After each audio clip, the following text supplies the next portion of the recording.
Next on ABC 7's Good Morning El Paso weekend, is the day finally here? A look inside the long anticipated downtown square set to fully open today. And a woman with special needs left without her longtime companion after a shocking crime.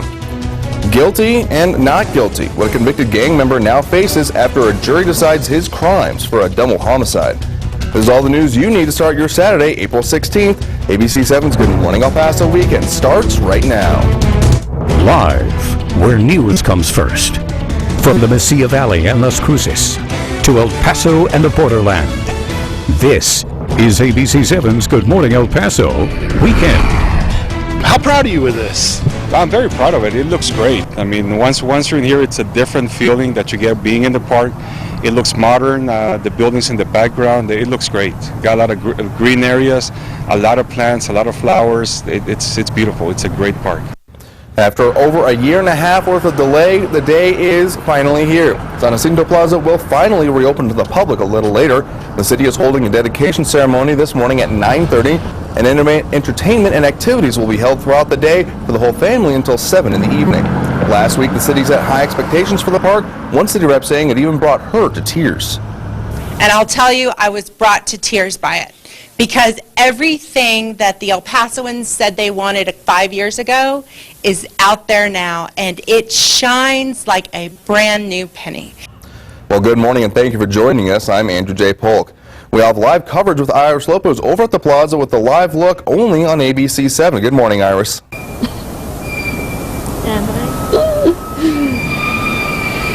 Good morning, Andrew. A good Saturday morning to you all. We made it to the weekend, and it is a day all of El Paso has been waiting for. The San Jacinto Plaza Festival. You can see behind me, we already got some people making their way over here. Workers are getting things done because things are going to kick off at 9:30. We've got some food trucks already, and it is a bit chilly out here. I have my heavy coat. You can bring a light sweater. Depends on how cold you get. Look at those temperatures right now. Those winds are west 17 miles per hour over at the El Paso International Airport. Here we have a light wind breeze. See, we're in those upper 50s, El Paso. 40s for Las Cruces, sunny skies. Your winds are west 11 miles per hour. You want to know what you can expect for your morning? If you're having some breakfast, your Saturday morning breakfast forecast. By 9 o'clock we'll be at 60. Those winds are going to continue in certain parts of the city. 11 o'clock, 63 is what you can expect. Now coming up, this is what I have for you all today. This morning, winds are going to continue, as I mentioned, in certain parts of the city. Tomorrow, though, it is going to be a nice Sunday. Plus, of course, we are out here at the San Jacinto Fiesta. So I'm going to have your planner so you can know what to expect throughout the day. I've got all that and more coming up. Andrew? All right, thanks, Iris. Check back with you live in just a bit. And since talk of the renovation plan began about 5 years ago, San Jacinto underwent numerous design changes. At first, it called for the removal of the Los Lagartos statue, but all that changed at a city council meeting back in 2011. And overall, ABC 7's Darren Hunt takes a look back at the redesign process. The committee consensus is that the plan does not represent in general the character of inherent architectural, historical, and cultural elements of El Paso. At this city council meeting 5 years ago, local historian Miguel Juarez objected to a San Jacinto Plaza redesign plan paid for by El Paso billionaire Paul Foster. The initial plan from SWA removed the Los Lagartos statue from the plaza. We had a park that didn't function like a good central urban park should. City Rep Courtney Nyland recalls that meeting, which turned the focus back toward keeping the statue in its original spot. Originally, it was a public-private partnership, and I thank Mr. Foster for actually being the catalyst to get the ball rolling. The community got involved and was very emphatic about the designs and the preservation of the Lagartos and the things they wanted to see in their downtown. And I think what ultimately they'll see Saturday is that their visions come to fruition. One of the features of the new San Jacinto Plaza that was original to its design are these pathways that extend all the way from the Los Lagartos statue to the outskirts of the park, allowing people to enter it from any angle. The alligators, I feel, represent the soul of the community. Juarez said, looking back, that 2011 meeting on the Foster plan proved a turning point for the project. He wanted something good for El Paso, but at the same time, there needed to be community input, and there wasn't. The whole intent was for us to provide input because It's our plaza. The city council accepted about 90% of those recommendations. So the people are getting the park that the people wanted. Absolutely. I think the ultimate design that we came up with now pays homage to that, but kicks it up on a metropolitan level that's really state of the art. Darren Hutt, ABC 7. Now, the plaza's reopening can't come soon enough for businesses in the area. Frances Luera is manager of the Coffee Box. She set up shop across from the plaza during its lengthy reconstruction. And Luis Camacho is set to open the new Palettes Bar on Mill Street, which features a balcony overlooking the new San Jacinto Plaza.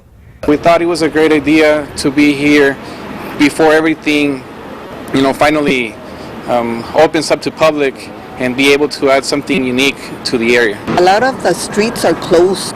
A lot of people complaining that they don't have any room, parking. All the businesses are anxious for it to open. And a woman is seeking justice after she says a man stabbed her service dog. Now she's left with the medical bills and possibly without a dog. She says it all happened Tuesday on the 1500 block of George Dieter in East El Paso. ABC7's Jerry Nájera has her story. The owner of the dog tells me her service dog was stabbed in the neck and there's a chance she could be suffering from nerve damage that can prevent the dog from performing her duties. She's everything to me. She does. She goes absolutely everywhere with me. And without her, I can't leave my house. Emotional and heartbroken, Jeanette Cat tells me her dog Harley has changed her life. Cat says Harley isn't just a pet, she's her security. Cat has been diagnosed with PTSD and agoraphobia, an anxiety disorder caused by situations where the sufferer feels the environment to be dangerous. In most cases, they stay locked in their homes for weeks. I was severely tortured and abused. I had an ex-husband that kidnapped me, locked me up in a basement for 3 weeks, tortured me, and put a gun to my head and pulled the trigger.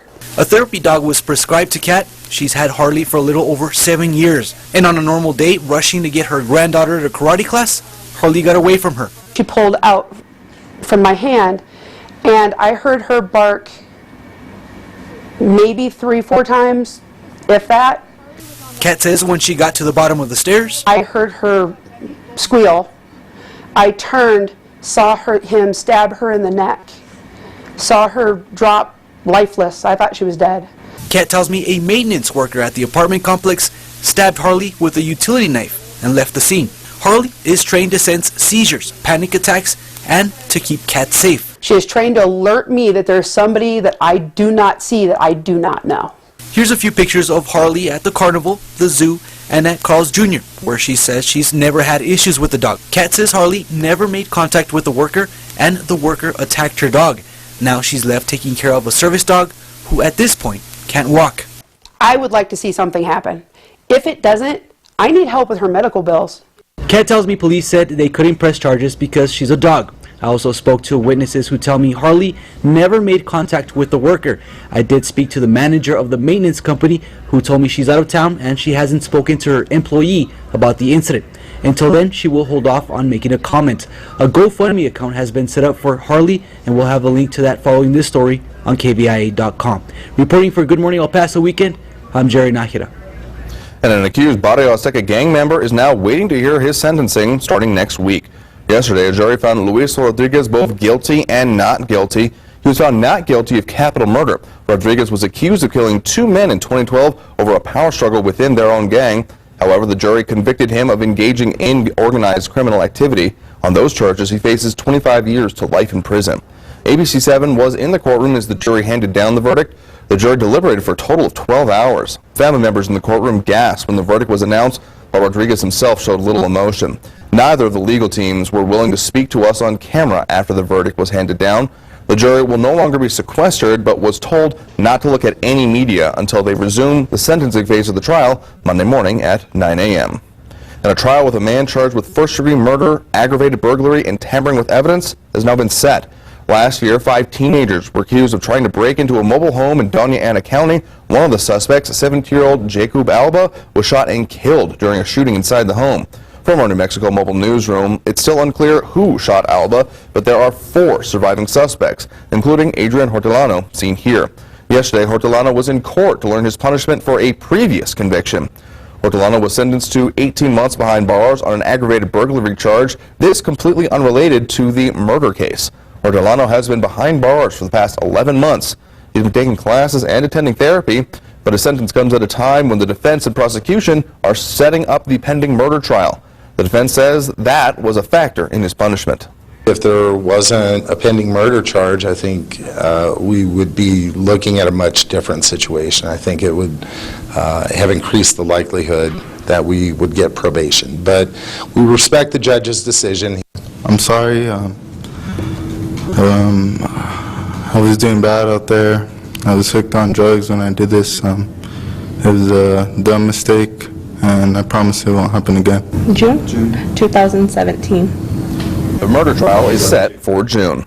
And don't forget to pick up your copy of the El Paso Ink. And in it, on Only El Paso Ink this weekend, you'll find what's behind plans for a 22-story building in West El Paso.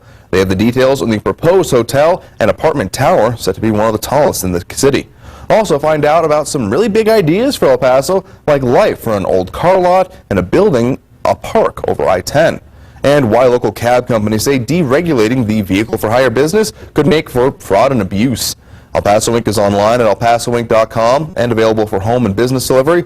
Call the number there at the bottom of your screen, 534-4422, to subscribe. Well, there have definitely been some heavy winds in the borderland recently, but coming up on Good Morning El Paso Weekend, nearby states dealing with much more from Mother Nature. And later, open carry is the law across our region, but examples of it still causing some concern as people adjust. Time now is 8:11, taking a live look at traffic this morning. I-10 and Piedras near downtown, moving along just fine. A little bit further to the east side, I-10 and Copia moving along just as well. And storm track weather, Iris. Light winds right now, but will they pick up throughout your Saturday, plus your day planner? I've got all that and more coming up. Watching ABC 7, where news comes first.